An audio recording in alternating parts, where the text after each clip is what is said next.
me try again. Do you want me to dribble or something while you're? Here we go. Got it. Oh, okay. Oh my goodness. Oh my goodness. Yay. All right. Woo. I hope that putting a PowerPoint up doesn't scare people into thinking this is a lengthy presentation, because we're going to keep it short and sweet, and we're going to hopefully get a string of several weeks in a row of things that we can have parents work on, especially in the summer, to help their kids with communication. So what we're going to talk about briefly is what you can do this summer with your teen to kind of foster new communication time that you can have with them. And I really think this is a fun way to kind of get things rolling. It's not this like huge dive into like, hey, we're going to sit and we're going to talk and you're going to tell me everything that's going on in your life. This is a more subtle way of starting that communication. So Dr. Barb, you can go ahead and take it away. All right, so let me see if these are going to work. Okay, so we wanted to talk about summer, teens, communication, all these things all at once. So a few little tips about communication. Communication is really helpful if it's very simple.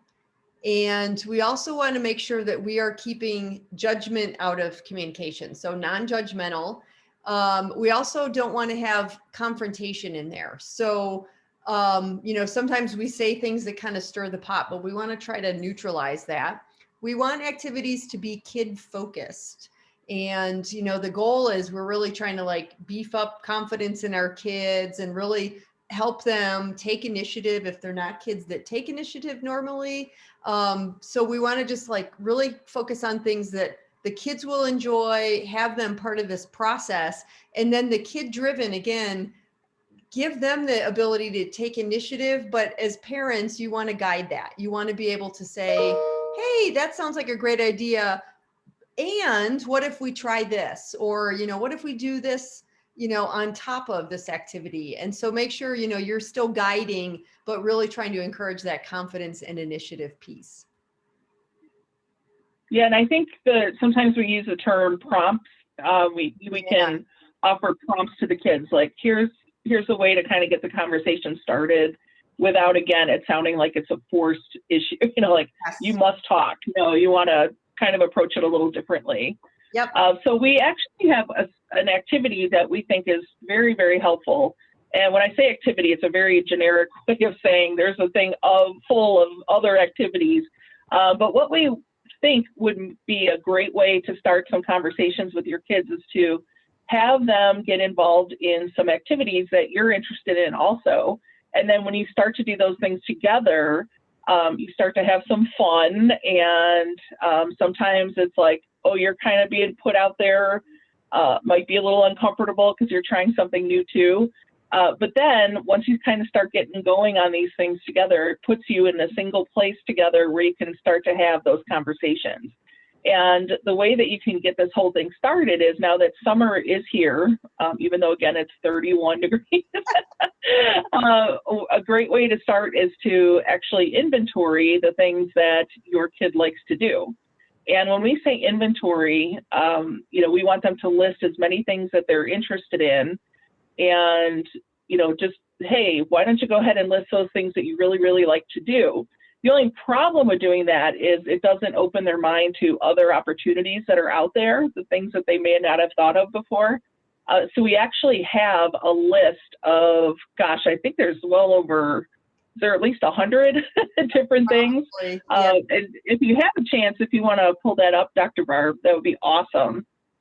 We do have an inventory that we can send to you if you're interested, and you can have your kid go ahead and take a look at this list. And actually you can do this too, go through and circle all the things that you're interested in, and then you can take the time to figure out, hey, are there some things that we both are interested in doing, or the whole family's interested in doing together?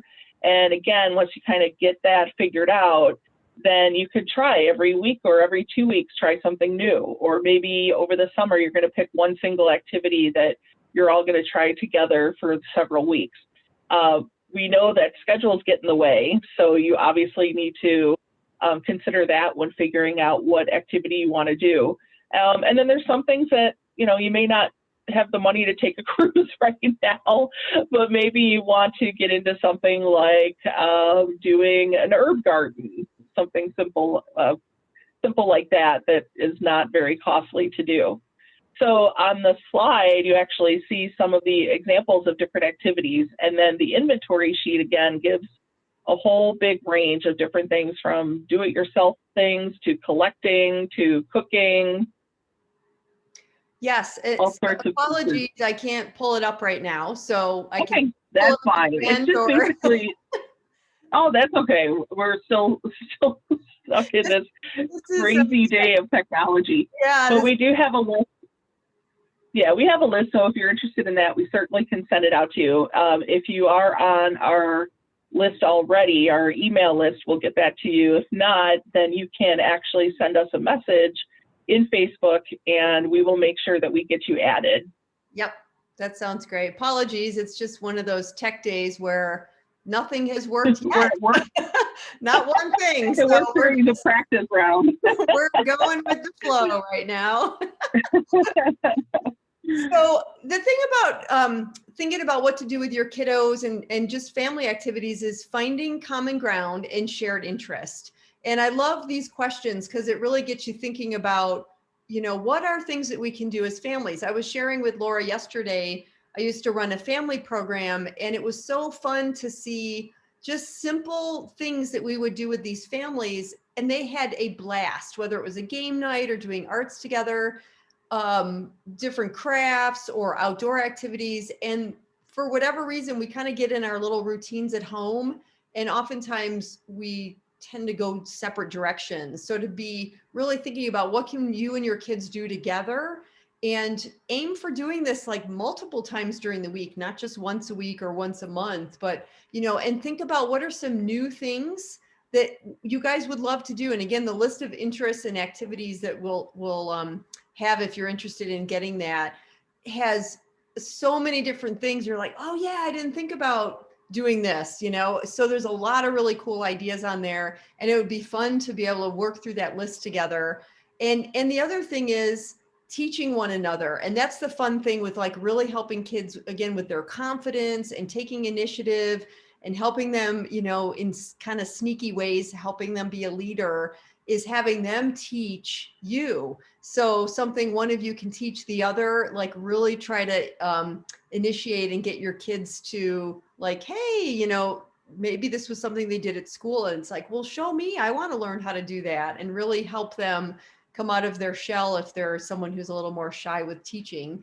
And then again, how often and when can you do this? I would meet with families once a week, and then they would come back the next week and say, oh my gosh, we ended up doing, that coloring activity on Friday this week too. We had so much fun doing it. So we went out and bought some of these posters, and we were doing it at home. So things like that you can use as a springboard for communicating with your team. Well, we're going to, again, have that inventory ready for you if you're interested in that. And our hope is that you could do that in the next several days, because we're going to go ahead and meet again at the same time next week, hopefully with less technical glitches. But then next week, what we'll do is we're going to take the stuff that we've learned from doing an inventory, and we'll get into, as we mentioned before, things like prompts. How do you take that, the activity that you're doing, and then get it to eventually lead into the conversations that will start kind of at the surface, and then hopefully later on you can get into some more deeper conversations about things, how they're feeling about stuff. This is kind of a thing where it's like we're getting you to kind of start that conversation with them. We're trying to get you to kind of, again, prompt them into talking about things, but they don't always necessarily have all the skills that they need to be a good communicator. So those are some other things that we're going to talk about over the next several weeks, which is, how can I not just ask questions or get them to say a couple things? How do I improve their communication overall? And we get into things like written communication, We get into listening skills. That's a key one, right, Dr. Barb? Listening skills is a huge one. Yes. Mhm. Yep. Absolutely. So we're going to meet next week at the same time. So that is June 4th, so that's next Friday at 9:30 again. And we're going to talk a little bit more about, again, taking that inventory, taking those ideas that you have, what you want to do together, and then moving forward with the communication piece. Awesome. Okay, so again, we always have all sorts of little goodies for you guys, but you got to be on our email list. So we would love to have you join our list so you can keep up with all the updates. And again, next week, as Laura just mentioned, same time, hopefully less tech issues. We're going to have some more steps you can take after doing this inventory. There's our email address, so always keep in touch with us there, the info@the Teen Leadership Academy.